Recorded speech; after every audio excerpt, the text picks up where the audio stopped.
Yo, what is going on, guys? Matthew V. Haynes here, aka the Clock Master. So today we're gonna be doing something a little bit different. Something that I have not done on this channel in over literally, well, it's approaching a year. Actually, no, it's been a year since I have done this. I have not done this since about a year ago.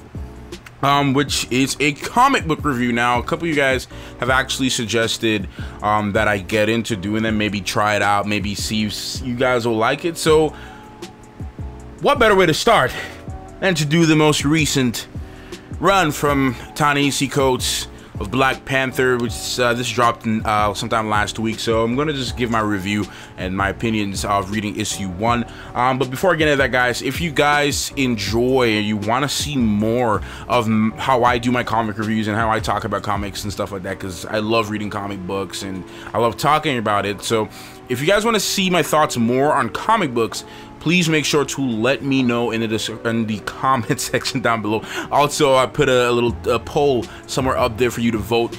So it just gives me a better idea as to whether it's worth it for me to put time in to do these videos, because I really do love to. I would love to continue talking about comic books. But I would really, you know, love to know if people can't talk today. Love to know if people want to see me do these reviews. So anyway, enough of that.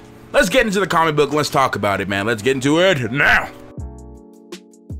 So, Black Panther, the Intergalactic Empire of Wakanda. Now, this is something a little bit different. I picked it up in the comic book store on Sunday. I went with my grandfather, and I saw this, and I was like, okay, well, Ta-Nehisi Coates is making a new run of Black Panther comics, because, in my opinion, for me personally, his recent run from last year, 2016 to 2017, I don't know if he's still doing it now.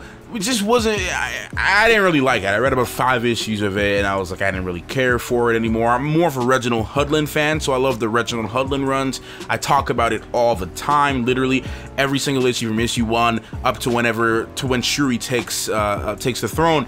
It's just my favorite. You know, Christopher Priest is some good stuff as well, but I just really fell in love with the world and the way how Reginald Hudlin was able to shape the world and how we view Wakanda. So I just really fell in love with that, and I was like, okay, let's give Ta-Nehisi Coates just a try. And the movies, the Black Panther movie took a lot from the Ta-Nehisi Coates version of the story, which I thought was pretty cool, but it just wasn't my favorite to me. So in this story, it's revealed to us that Wakanda, over 2,000 years ago, set up a colony. They set up for outer space and set up a colony, a group of Wakandans, set up a colony, and I think we were calling it a planet Bast, with Wakandan technology and Wakandan beliefs and culture, and they set out a colony out there, and they're calling it the Empire of Wakanda, and it goes into this galactic world, and there's a lot hasn't been explained to us. Then the story also starts out, we see T'Challa in this what seems to be worker's outfit, and he's just laying down on this ground with a whole bunch of other alien races, and you just see this, he's getting this vision of Storm, his wife, just tell him to come back home, So apparently T'Challa is actually a slave on this planet in one of the colonies, and the Wakandan Empire actually spanned over 5 galaxies according to this issue of the first comic book. And he's a slave, but he doesn't understand, and he doesn't remember anything about his past. His memory has been wiped. He doesn't know who he is, how he got there, and we as the viewers don't know who he is and how he got there as well. So there, according at the end of the book, towards the back, the author explains that eventually we'll find out what's going on with him and how did he get there, and everything else, and how his friends got there as well. And Nakia's there, and M'Baku's there as well, and they don't remember their past either.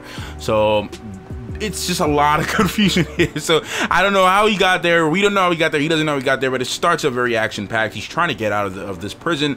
His instincts are kicking in, but yet he still doesn't know anything about himself, and he's just doing this working in these vibranium mines, just mining vibranium. So that's pretty much the story, and we're getting, you know, this world starts to get explained to us, and this other side of Wakandan culture starts to get explained to us, and someone finds him towards the end and tells him who he is. So we're just gonna find this whole journey. Hopefully eventually he'll get back home. But my initial take on it, when I was reading the comic book, I was like, I don't know if I'm gonna really like this story. I don't know if I'm gonna really like what I'm gonna be reading, because it's like it's basically like Black Panther Star Wars, you know, you're having this intergalactic empire thing.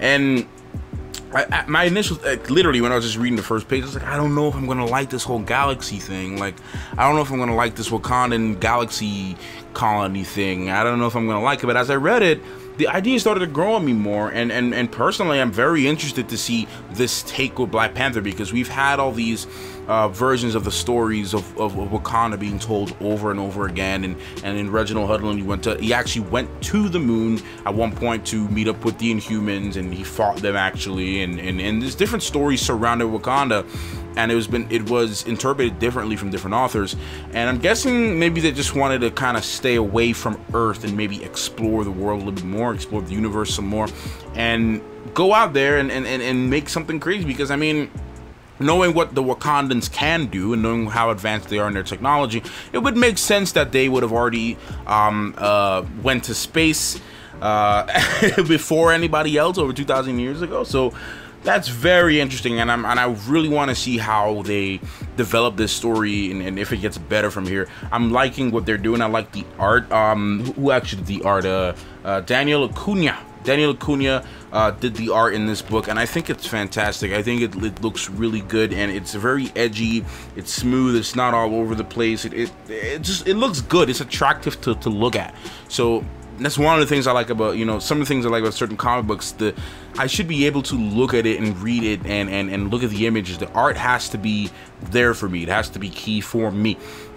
So that's just pretty much it for the story. I'm just looking forward to see how far we will go with this story, what happens in the next issue. Now, if you guys are new to the channel, if you're reading this story as well, you let me know in the comments if you enjoy this story, if you had a chance to pick it up. You can either pick it up from your local comic book store, or you can pick it up on Comixology. It's an Amazon app. You can go to download Comixology. It's going for about $4 something right now. The comic book prices actually rose up a lot, but especially with the DC comics as well.